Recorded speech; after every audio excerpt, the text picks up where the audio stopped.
Well, I think it's somewhat symmetrical. So you've got the situation where the former president had classified documents in his home. Now we have the current president, who was once vice president, has classified documents, I guess, in the residential garage by the Corvette. I mean, it's a bad look for President Biden, as it is for President Trump. My guess is, though, frankly, neither one of these people will be subjected to any prosecution as a result of what happened. But I do understand why they put a special prosecutor on the case. If you're putting a special prosecutor on the Republican president, you probably have to do the same thing for the current Democratic president.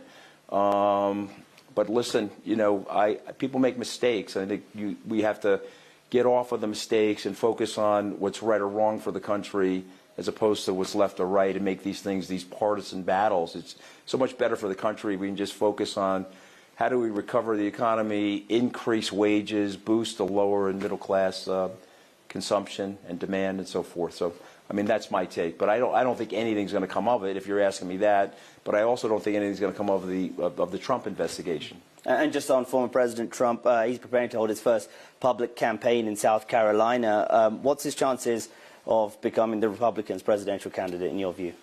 Well, yeah, you know, listen, it's 2 years from now, so it's going to be, I don't know, that's like a lifetime in American politics. So I'm not going to rule him out.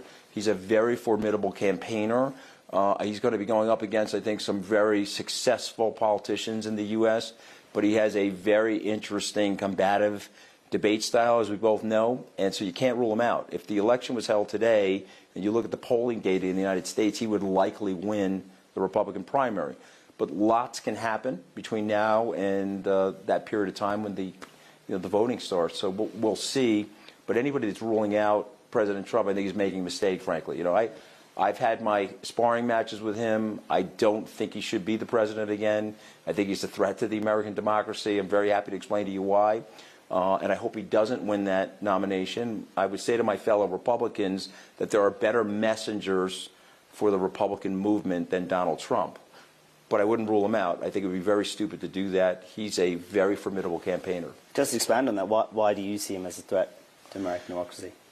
Well, there's so many different reasons, but the main one was the big perpetuation of the election lie, the insurrection of January 6th. He's backing away from it, but he clearly incited it. I think you can look at the data from the investigation that he clearly incited it, and just listen to him.